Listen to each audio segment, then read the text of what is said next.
All right, I want to welcome everyone to the weekly meeting of the Rotary Club of Jonesboro, four-time reigning club of the year, and hopefully we'll know soon whether that's a fifth time. So I feel pretty good about it. All right, and got our program next. We'll have our Chancellor of Arkansas State come introduce our program again, Dr. Kelly Danfus. Got to come back every week now. Well, it is 2 weeks in a row I get to introduce someone, but this is someone who probably has been said several times before in his career, needs no introduction, but it's my pleasure to do that. Before I do that, I do have some good news I'd like to share. My wife doesn't let me carry cash around, so I have no cash. I'll have to owe somebody something. Jill, I'll get you some money, you pass it on. But last week I mentioned that we had our inaugural day of giving at A-State, and we announced yesterday that we raised $1,039,000 in that single day of giving. And thank you all for if you participated. I see Craig here. Craig represents, so we had faculty, staff, students, and alumni, but also friends of the university give, and Craig and Embassy Suites and Coca-Cola combined to offer a $1,000 scholarship. And so thank you, Craig, and everyone else who participated in that. We look forward to doing it again. I feel so good about it. I thought we should just do it again tomorrow, but my team is like ready not to do that anymore. It gives me great pleasure to introduce to you my friend, Shane Broadway. I met Shane when I came here for my interview as the chancellor back in the day, back in 2017. And I was introduced to him as he's our legislative liaison for the ASU system. And I'm going to say some things about him that he wouldn't say himself. And it took me a long time to discover myself as well. And what I discovered is that he's a man of great humility, but of great accomplishments as well. He was born in 1972. His parents were Charles and Bertha Broadway. I've did a lot of research on you. Charles and Bertha, born in Bryant, Arkansas, and attended Arkansas State University as a first-generation college student, as so many of our college students do. And while he was here, he found his way and found the opportunity to lead and to learn and to grow and to develop. And by the time he left Arkansas State University, he was awarded a Distinguished Service Award. As we mentioned, one of our students was just acknowledged earlier for that, but also named the R.E. Lee Wilson Award winner, which is our Outstanding Graduating Senior Award. That was 1994. That's how young this young man is.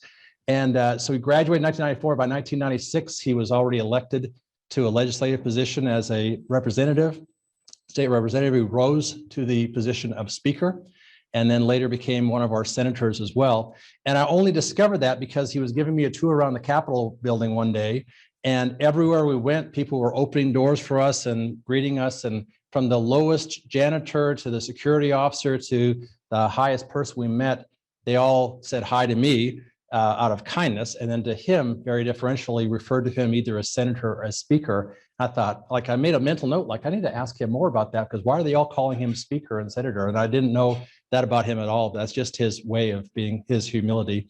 When he left the legislature, he went into higher education. He became the interim director of the Arkansas Department of Higher Education. And then in 2013, joined the ASU system as our legislative liaison. And what he does there is represent Arkansas State University's interests to our legislators. And sometimes our legislators oftentimes have our best interests at heart when they're making laws, but sometimes they don't understand the ramifications of other laws they're considering. And Shane and my boss, Chuck Welch, will oftentimes go in there and chat with them about what, how this would affect higher education in general, and how it would affect Arkansas State University in particular. And we end up having better legislative bills because of that. So we're very fortunate to have someone of his wisdom, his skills, his political savvy down in Little Rock serving us at the Capitol building. But we're especially glad to have him back in Jonesboro again, because he's one of our favorite sons and most favorite alumni. So without further ado, I present to you my friend, Shane Broadway. Wow, I'm gonna take the chancellor everywhere I go. That's probably the best introduction I've ever had. Thank you, Chancellor. Speaking of humility, the chancellor was talking about the day of giving. What he didn't tell you is that he and his wife, Beth, gave $200,000 to that effort last week. to endow scholarships for our students. And so I think we owe him a round of applause for all he has done. I'm very blessed to be here today and very honored to be here today. And Jill, thank you for the invitation. This Rotary Club actually means a lot to me. One of the clubs, or the first ever civic club I ever attended as a student, was the Jonesboro Rotary Club. Back when I was a student, and we started a Rotaract club with Dr. Stripling and others who were involved. And so this place has a special place in my heart, and many of you in this room do as well. What the chancellor didn't mention, when I graduated from Bryan High School, I always say I was in that half of the class that made the top half possible. That is part of my commencement speech. And I rolled into Jonesboro, Arkansas for the second time in my life in the fall of 1990 in a 1976 Canary Yellow Ford LTD. Hatton was here. So was Gary. That thing could fit 25 people in it. Had an AM radio. All I could get was St. Louis Cardinal baseball games on the drive from Bryant to Jonesboro. When you turn the corner, you usually had to wait for the back end to come back around. But I drove up here in that car, admitted as a student on probation. I had literally fallen asleep during the ACT test. Not that it really would have mattered if I'd been awake, but we had played basketball the night before way down in South Arkansas and got back on the bus after getting licked by about 20 points and acted like we had won. And so the coach had us show back up at 5 o'clock the next morning and run before the 8 o'clock ACT exam. So, but like I said, it's a great story, and I always blame El Dorado for why I was admitted to college on probation, but it really wouldn't have mattered. I was going to probably score worse if I'd actually been asleep and had a great night's sleep. But it was this university, this campus community, and this city. And I'm looking at Sam and Marilyn when I say this too. Dean Shane, Dr. Stafford. It was this town, Mr. Polston, who embraced me, who took a kid from Bryant that was a nobody. My daddy worked for the highway department. My mother cleaned First Baptist Church to help pay for me to go to college. Nobody in my family was famous except for my third cousin, Joe, who robbed the bauxite branch of the Benton State Bank 3 times. When he went in the last time, he told him, "You know who I am, and you know what I'm here for." So that's been one of my lines I've used all of my life to talk about him. So he was my most famous relative. So nobody in this town had a reason to believe in Shane Broadway, but you did. And it's because of this place I've been able to do and live a life that I could have never have dreamed. And I owe a huge part of that to this community and to this university and to a lot of you in this room. And so part of my speech today is just to say thank you. I'm blessed with a wonderful life because people believed in students like me and gave them a chance to succeed.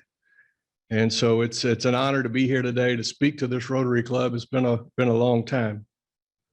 Craig, happy birthday. I'm also honored today to have my friend David Branskin with me. He was introduced here a moment ago. David served in the Arkansas General Assembly as well as I did from the big town of Marshall, Arkansas. Anybody ever been to Marshall or through? If you've been to Branson from here, or maybe not from here, if you've been to Branson, you've likely been through Marshall. David served in the legislature and then served in the previous administration with rural development and USDA. And now he is the Director of Intergovernmental Affairs Relations for the Arkansas Department of Education. Now it's called the Division of Education and Secondary Education, DESE, Elementary and Secondary. We got too many acronyms in state government if you hadn't figured that out yet. I still call it ADE and probably will the rest of my life, but David's going to be working with Jill and the ERZs, the educational renewal zones, all the superintendents and school districts around the state. And of course, now under the governor's transformation, education, higher education, all the educations are all under one umbrella under Secretary Key, who we both, or I know I served with. You served with Johnny? He was already out by then. Johnny Key, who's the Secretary of Education. Johnny and I served in the House and Senate together. And so he rode up with me today, and I'm honored to have him here with me. And I know he's going to be back in town a lot more. One thing I'm excited about, being somewhat of an outsider, I live in Bryant. And the reason I also said happy birthday to Craig is this building excites me. And the Judge and I were just talking about, we're going to be hosting the County Judges Convention here in a few weeks. We had the county collectors here last week. We got the county sheriffs coming. We've got all the state economic developers coming. And then the fall, we're going to host the Arkansas Rural Development Conference. We're going to host every judge in Arkansas, from district judges all the way up to Supreme Court, in Jonesboro, Arkansas. And being someone who no longer lives here on a permanent basis, although some days it feels like I do, I'm excited about that. Because one thing I do in addition to my other duties is I try to recruit kids to come to school here. And our recruitment people will tell you, they know when I'm calling to set up a tour for a kid. And every time a kid from my hometown, a kid from one of my school districts in my county come up here to a person, every parent will call me and say, I had no idea. I didn't know that was there. Because most of them, especially from Central Arkansas, have never had a reason to come to Jonesboro, unless they were playing in some kind of tournament, baseball or softball. But when they do that, most of the time they went out to the ballpark and went back home. So they've never seen campus. They've never been around town. And so this convention center and this hotel on our campus is going to bring so many influential eyeballs. Now that the pandemic is beginning to go away and conferences and conventions are going to come, we're going to have people here who would have never had a reason to come to Jonesboro, Arkansas. And I'm excited about that because I want them to see the city that I love and the community that I love and the university that I love. And we're going to be able to do that and showcase what's great about Jonesboro. And I've been working and talking with a lot of our leaders in the community and offering my assistance and help on behalf of the Chancellor and Dr. Welch on what we can do to make Jonesboro greater, from quality of life issues to the future of Jonesboro and what that's going to look like. Because as an outsider, obviously, I can sometimes bring a different perspective. But the great thing is the university and the city and the county are all on the same page and working together to define what that is and what that should look like. What do we want our kids and grandkids who are going to move or going to live in Jonesboro, how are we going to keep them here? And what does that look like? And what's that going to take? And I think if all of us continue to have those discussions and be on the same page, we can do some pretty spectacular things. Yes, Northwest Arkansas has a lot of great things. It's hard to compete against that. Central Arkansas, where I live, has a lot of great things. But I think we have a story that is yet to be told in a lot of ways. And so I'm excited about people getting to experience Jonesboro and be a part of this university. And so I just felt it was important to say that as someone who doesn't live here, how exciting it's going to be to host these conventions and have all of these visitors from all around the state. Every candidate for public office is going to be coming right through this hotel to speak to every one of those conventions. The next governor is going to be here, the next lieutenant governor, the next attorney general. They're going to be here so many times over the next few months, they're going to feel like they live here. And that's great because they're going to understand this community when we approach them with ideas and concepts of what we want to do here into the future. I'll talk real quickly about the session. I've been through, I think, 13 of these now, or 14. I was trying to count the other day. The best thing about a legislative session is they went home. David and I can both say that because we were both members. There's a lot of things we can say because we were there that will not offend the 135 members of the 93rd General Assembly. Every session is different. Every session's issues are different. The leadership oftentimes is different. This one had a dynamic like never before. You had a governor entering his last 2 years in office. You have now members serving in districts that will no longer exist because of the US Census. So you have members who are going to be probably drawn into one another during redistricting because South Arkansas is losing population. They're going to have to lose a couple of seats, and Northwest Arkansas is going to have to gain a couple. The people who represent Jonesboro, those seats are probably going to have to go west, depending on where they draw. So you've got everybody up for re-election, all 135 members, which only happens every 10 years. Governor in his last term, so you've got a lot of those people thinking about, okay, what am I going to run for next? We always said in the Senate is 35 members who think they should be governor. And that was never more true than this session. So you had that dynamic. And then you kind of throw all, on top of it a pandemic, which has never occurred in our lifetimes. So you had all of these, and then you had what's going on in Washington.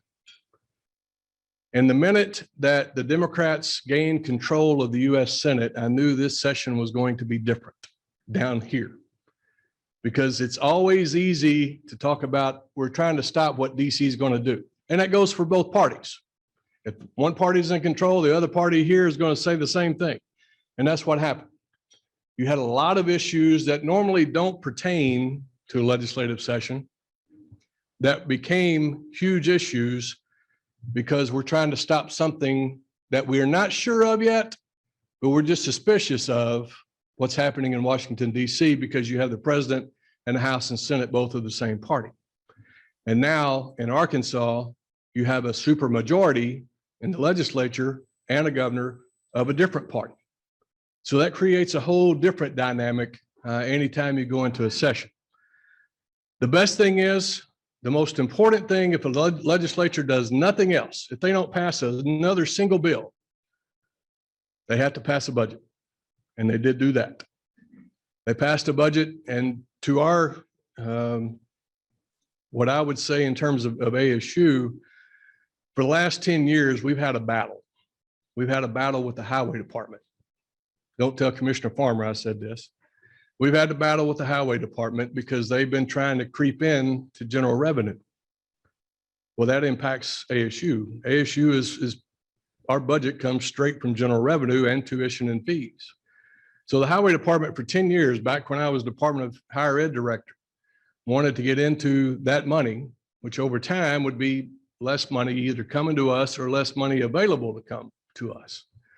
Thankfully, the voters last November voted for the governor's highway plan and put that permanently in place. And so the highway department was no longer a player. We no longer were having to fight the highway department. So sometimes it may not seem like we're getting a huge increase. Sometimes the biggest win you get is not getting a decrease. If you look around the country, a lot of states have had to take significant budget cuts.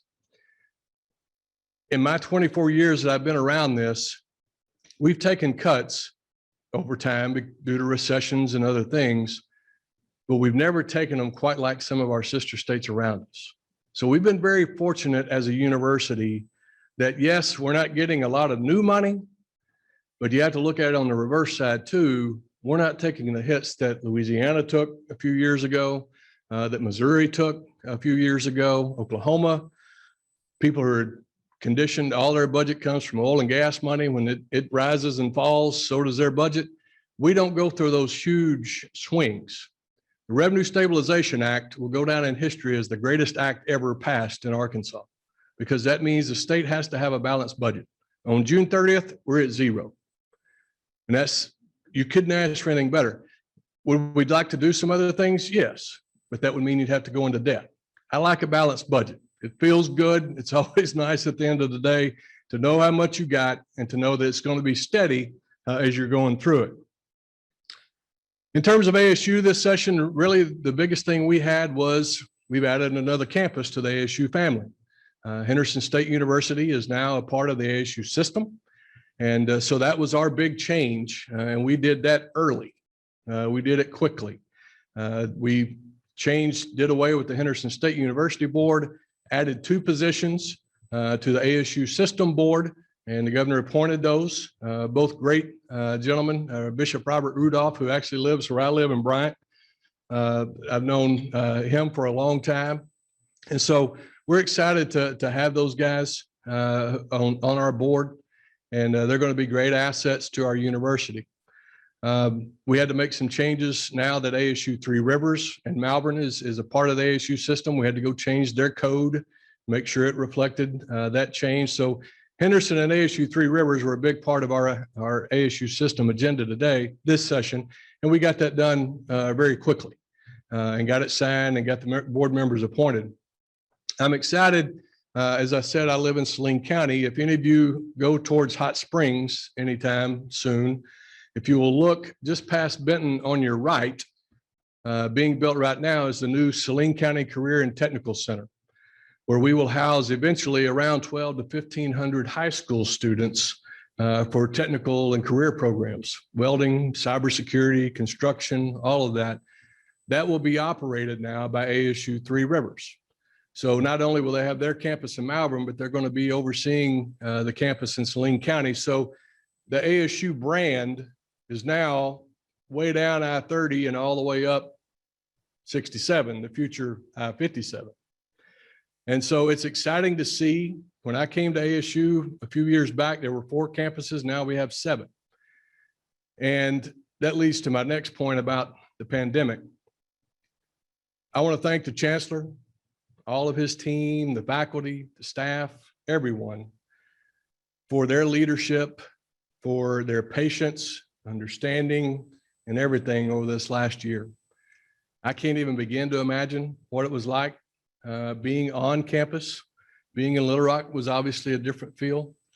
But the great thing I found throughout the pandemic about being a part of a system is being on the calls with the chancellor and all of our chancellors and Dr. Welch and talking through issues, because we were all going through the same thing, but everybody was dealing with it in a different way. And some of them had great ideas over here, maybe happening at Beebe or Newport, that, hey, we hadn't thought about that at Arkadelphia or Jonesboro. And so being able to have that team, that system team together really made a huge difference, I think, in how we responded in serving our faculty and staff and our students throughout the pandemic. It was, it's been quite an experience, and I'm sure we'll all write books about it when it's all said and done. The other great thing about a session and where we're at positioned across the street from the Capitol is there are a lot of issues, as the chancellor talked about, that sometimes members file but don't really think about them having an impact to higher education. So I thought I'd give you a couple of examples, and I'll leave it for questions after that. There was a bill, a senator approached me, actually texted me on Friday night a few weeks ago and said, hey, I've got a big supporter that wants me to file a bill that will require every student in college to take personal finance and microeconomics. Sounds like a great idea. You know, we all need to understand how to balance a checkbook and all that kind of stuff. What the senator didn't understand is you're adding 6 hours to the graduation requirement. We're restricted by law to 120 hours. So if you add 2 more courses, number one, we got to run out and hire a bunch of new faculty. And we've got to go change every statute and every scholarship and everything else about a university to add those 2 courses. And he had really gained some momentum because we had a bill in his committee about student athletes. And we can talk more about that later. And then Tom may have talked about some of it last week, but we had that in there. And so one of the senators asked, with these athletes being able to go out and make money on their name, image, and likeness, are you going to train them on personal finance and how to use the money that they're going to receive? And so that became a big topic. And so I'm sitting there in the room thinking, if he goes and files that bill, it'll fly out of here, because every one of them are talking about we need to have personal finance for college students. So through a series of days, David was involved and Secretary Key and Director Markham and ADHE, we kind of huddled together and to try to come up with different ideas to avoid adding 6 hours. And thankfully, I recalled one we already have right here. Dr. Phillip too has what's called Scarlet to Black. that is given to all of our freshmen, offered to all of our freshmen here on campus, that talks about the concepts of personal finance and macroeconomics. So I talked to Dr. Tu, Economics Arkansas, and all them. So what we formulated was, we're going to develop a module. Every student, faculty, and staff now has to take the same one for Title IX. You take it on your computer, you take it when you can, but it will be a module that they can go through and learn some very basic concepts and not add 6 hours to the graduation requirement. And so we took that idea back to the senator. He loved it, because that's really all he wanted, was just students to understand before they take out a student loan, yes, you are going to have to pay it back, or this is going to happen, and you need to know how to do this. So that bill passed with our input and our suggestions. Had we not been there, obviously it would have been a huge issue for every campus to try to deal with. Another member, great idea. Another member filed a bill wanting to include on the back of student and faculty IDs telephone numbers for the National Suicide Hotline. Chancellor and I have been through that. I lost a friend of mine's daughter to suicide a few years ago. It was one of our students. One of the toughest days of my career was having to go and be with the family that day. So who would be opposed to that? A national trafficking hotline number for people who are trying to human traffic females, males, and one other. I can't even remember what the third one was. So that's great. We can figure out a way to put that on the back of our ID card. Well, some members wanted to make sure some numbers weren't put on there. Kind of became a political issue. They didn't want number for certain providers of medical procedures to be put on there. So they agreed to amend it once it got down to the Senate. Okay, great. Well, it gets down to the Senate, and so to solve that issue, the amendment says you can only put those 3 numbers. Well, what does that create a problem for? When you say the word only, we can't even put the student's picture and ID on there. We can't even put a number, if lost or found, please call this campus number to report it stolen. So great idea in concept, but it's always the little words that trip you up.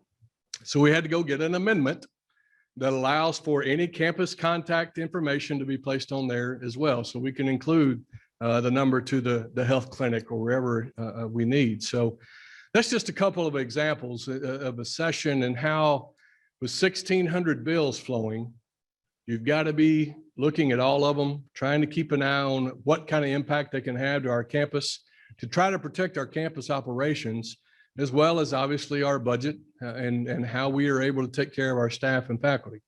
I do want to credit real quickly our faculty too. We had a couple of bills that would target their ability to teach, the subjects to be able to talk about certain things and academic freedom. And the chancellor talked to me about it, and I got on a Zoom with a lot of our faculty who were wanting to do something. And I asked them to trust our process, that we were working on it. We had developed talking points. We were talking to members, that flooding them with a bunch of emails was not going to solve the issue, could make it worse, and to give us a few days and we'd report back. And they did. And I appreciate that, because we were able to kill the bill. It never went anywhere, and they didn't have to go to a huge use of time and resources to go out and deal with a situation. But some of those issues are going to be back. And so we'll continue to work and talk with the faculty about those issues and how we deal with those and how we confront those going forward. So I know time is probably short. I'll be glad to take any questions if there's any time, or any other issues that didn't pertain to ASU during the session. I'm going to turn them over to David. I'll give you real quick. This is kind of our play sheet. You know, a coach has a play sheet with all their plays on them. These are all the bills we're tracking on any given day. This sheet stayed in my pocket so we could keep track of where they were and what they are. So it just gives you a little bit of sense of, it may not look like it pertains to higher education, but it could. And so we would have to watch those. Anybody? One thing I'll mention real quick, I would love to come back at another time. Now that the session's over, we have a lot of other projects. I am chair. It's what happens when you miss a meeting. I am chairman of the National Statuary Hall Steering Committee. The legislature last session decided to change who, if you've ever been to a tour of the U.S. Capitol, we have 2 Arkansans who are in Statuary Hall. Legislature decided they wanted to change who that is. And it now will be Johnny Cash and Daisy Bates.